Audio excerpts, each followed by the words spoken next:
You got to get intense. Stop worrying about what everybody thinks about you. You got to get focused. I mean, really, let me prove to you focus, how easy focus is. Do me a favor. Look around the room right now and see if everything you can see that's brown. Just look for brown. Brown, brown, brown. You got to find something that's brown. Brown, brown, brown, brown, brown. Hurry up. See it, see it, see it. You got some brown stuff? See any brown? It's hard to find brown in here, isn't it? Make some crap up. See some brown. Okay, close your eyes. Close your eyes. Do it. Close them. Close them. Tell me everything you see that's blue. Ah, here's my guess. You saw more brown than blue. Open your eyes back up. Now look around the room and find everything blue in the room. Do you see more blue now? Because guess what? We get what we're looking for. We filter out everything else in our life. You're going to get what you're looking for even if it doesn't even exist. Even if it's not even there. If you're looking for negatives, if you're looking for setbacks, if you're looking to be looked over, you will find it even though it's not supposed to be there. But if you're looking for victory, for winning, for recruits, for people to change your life, for magic moments, you will find them if you're looking for them. I promise you that's true in life. True? Since I met Rod, I've always looked for mentors. Always look for people to mentor me and grow me. And guess what? I find them because I'm looking for them. I always wanted big-time recruits like the Villalobos or the Charlie A's or the Olsons or players like that. Once I started looking for them, I found them. They were there all the time. How many of you would love a breakthrough?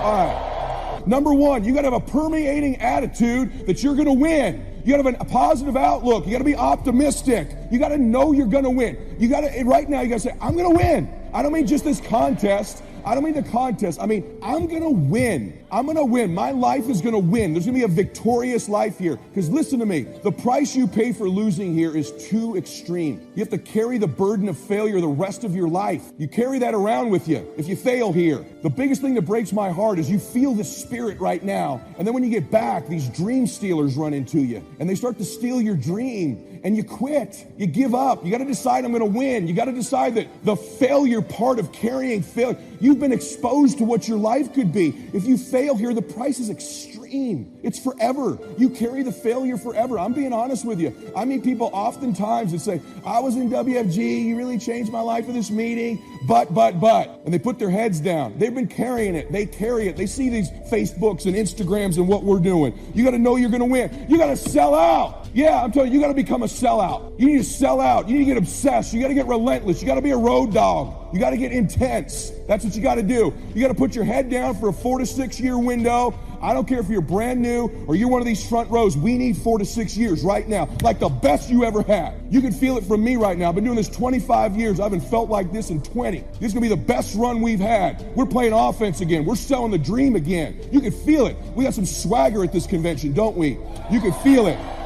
You can see the videos. We need your best. Let's go on a run. See, we're a family. We're a dysfunctional family sometimes, but we're a damn family. We don't always get along, but at the end of the day, we've done something great together. We've made history together. Biographies and autobiographies, the stories of successful people, unsuccessful people. There's some dramatic stuff, right? Over the last 100 years, it's been written, biographies and autobiographies. Here's one of the best, the Bible. The Bible is a unique book because it's got a list of human stories on one side of the ledger, another list of human stories on the other side of the ledger. One's called examples, and the other's called warnings. And here's what we've got to have on biographies and autobiographies, both warnings and examples. In the Bible, the examples, the Bible says, look at these people's lives, follow them, follow their philosophy, follow their advice. Then we got the warnings, right? Don't do what these people did, messed up their life, threw their life away. Vitally important, both sides of the scenario. Now, if your life story ever gets in one of those books, make sure they use it as an example, not a warning. Also, we need balance, both sides, balance, good and evil. Biographies, autobiographies.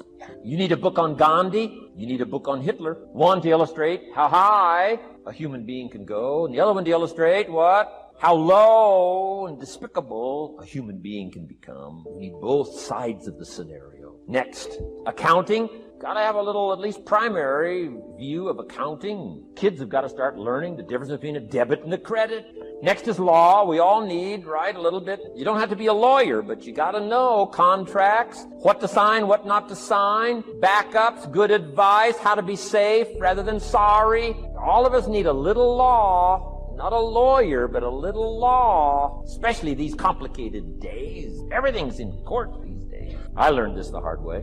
Company wanted to borrow money a long time ago, up in Canada. Company wanted to borrow some money. The bank said, well, yes, we will loan the company the money if Mr. Rohn will sign personally. And I wanted to play hero, and I knew the company could pay it back. $250,000. So I signed. No problem. Sure enough, within less than a year, they paid it all back. $250,000. I am now a hero. Well, about a year later, this company gets in financial trouble. They go back to the bank and borrow this $250,000 again. I said, I hope my phone doesn't ring because I won't sign the note this time. Because I knew they were in trouble. I knew they were probably going to go bankrupt. My phone never rang. I'm off the hook. Sure enough, within less than a year, the company goes bankrupt. Can't pay. But I get this letter from the bank saying, Dear Mr. Rohn, since the company cannot perform its obligation and pay this $250,000, and since we have here your personal guarantee, would you please send us your check for $250,000? I said, hey, hold it. There must be some mistake here. I signed that first note, and they paid it all back. I wouldn't have signed the second note. I didn't sign the second note. Well, what I didn't know I had originally signed was a continuing guarantee. So now I know what the word continuing means. I'm asking you to study a little law, know what to sign, know how to defend yourself. Right? Say, hey, we'll get back. Don't sign too quickly. I mean, there's all kinds of things here. Be a student. Don't be lazy in learning. How to defend as well as nourish. How to grow as well as take care of your enemies. You got to learn. Let your library indicate that you're a serious student about personal relationships with your family, gifts and skills, economics, and all the rest. Here's the next one, economics. We're going to study that when we come back from our break. Economics. We're going to cover, especially for the kids today, how to become financially independent. We're going to let the adults listen.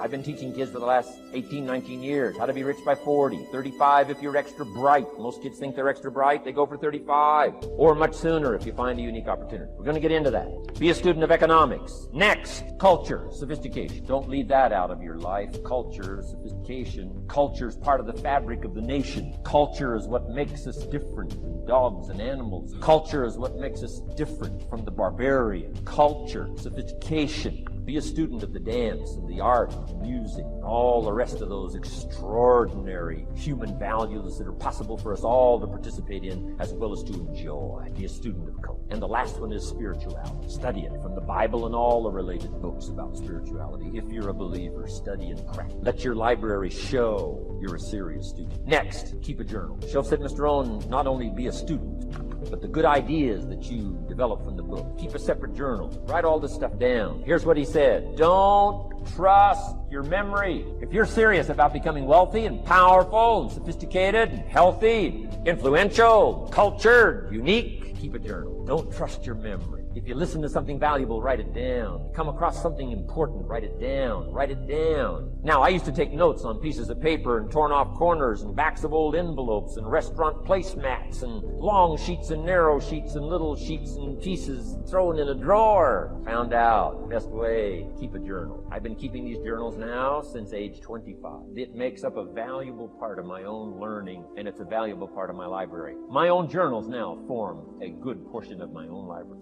The stuff I'm trying to get kids to do like I do. Be a buyer of empty books. Kids find it interesting I'd buy an empty book, especially at my status in life. What did I pay for this? $26. Kids say, $26 for an empty book? Why would you do that? Well, the reason I paid $26 is to press me to see if I can't find something worth $26 put in here. And I'm telling you, all my journals are private. But if you got a hold of one of my journals, you wouldn't have to look very far until you would say, this is worth more than $26.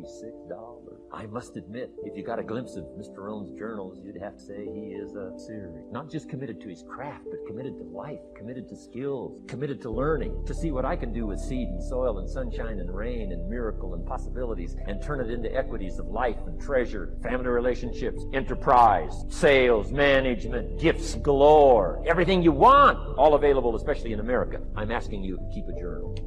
I call it one of the three treasures to leave behind. Let me give you that. One of the three treasures to leave behind. Number one is your pictures. Take a lot of pictures. Did you ever look back, right? 2 or 3 generations, just a handful of photographs way back there. Wouldn't it be something if there was album after album, thousands of pictures to help tell the story? A picture's worth 1,000 words. Don't be lazy in capturing the event. How long does it take to capture the event? A fraction of a second. How long does it take to miss the event? A fraction of a second. Errors in judgment or discipline. Take lots of pictures. Help tell the story. Click, click, God, click, click, God. I go to Taiwan to lecture. Taipei, Taiwan. Grand Hotel. Neat place to do a weekend seminar. I got 1,000 students. Guess how many cameras? 1,000 cameras. They all bring their cameras. They wouldn't miss the event, take pictures. Takes me more time to take pictures than it does to do the lectures. Here's my new American friend. Here's my new American friend. Click, click, save it. Got it. 1,000 words, each one. What a scenario. Don't miss it. When you're gone, one of the things to leave behind, the treasure in picture as well as in word. Next, your library.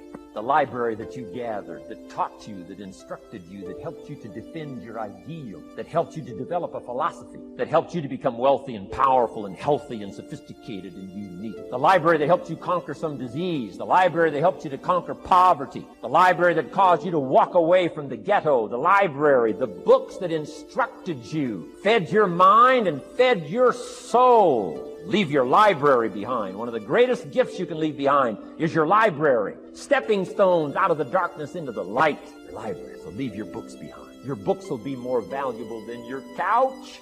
Your books. And third is your journals. The ideas that you picked up. The notes you took at seminars like this. Wherever you found an occasion to gather something valuable and put it in here so you could go back over it. Repetition is the mother of skill. Read it one more time. Learn it one more time. See if you can digest it one more time. Let it coach you one more time. Let it teach you one more time. Let it inspire you one more time. Words are inspirational. The lyrics of a song. And not just read it once. That's why we put our stuff on cassettes so you can go through it again and again and again. If you hear a beautiful song that does something to you, you don't say, well, that's enough. Don't need to hear that again. No. Wouldn't you want to hear it again, hear it again, hear it again? Let it instruct you. Let it feed you. Let it teach you. Take you on wings of emotional journeys. Wouldn't you want to do that again? The answer is yes. That's what's so important. Here's what's important. One of the things to leave behind, that's your journal. All the stuff you took the meticulous time to gather. One of the greatest proofs that you're a serious student. When the challenges of life come your way, you've got to find ways to increase your sense of self-appreciation, because if you don't, you're bombarded with negative stuff every day that beats you down, and you will find yourself unconsciously engaged in self-destructive behavior. If you don't program yourself, life will program you. So you want to have an agenda for your life. It's necessary that you have some direction for your life. A friend at the National Speakers Convention gave us a presentation, and it really struck me. He was talking about when he was traveling across Europe, Warren Gresham, and he said at different points, soldiers would wake them up on their journey and ask him the question. And I pose this to you. The question was, where have you been? Why are you here? And where are you going? And that's what I ask you. Where have you been? Where have you been up to this point? You look at your life. You look at what you produce. Is it giving you what you want? Are you living on purpose? Are you living your dream? Are you acting on your ideas? Are you doing all you can do? Have you gotten comfortable? Are you procrastinating? Are you evading your own greatness? Are you surrounding yourself with people that can nourish you? Are you challenging yourself? Are you experimenting? Are you learning something different? Is your life an adventure, or is it boring? Where have you been? Why are you here? What brought you here? Investing the time, the money. What brought you here? And where are you going? What is it that you can get out of this session, out of this lecture? That when you leave here, rather than this just being a spectator event, that you got some idea, some dream, that you might have to go back and brush it off and look at it again and say, I've got to do this. This is my stuff. This is what I'm supposed to do. This is why I showed up. Where are you going with your life? What decisions are you making right now as you look into the future? Are you experimenting to find out what other talents and abilities that you have? See, we're in a time right now. The day is gone where you could just go to college and get out and get a job and work 30 or 40 years with job security and retire with a gold watch. The gold watch days are gone. Brand new day. Party's over.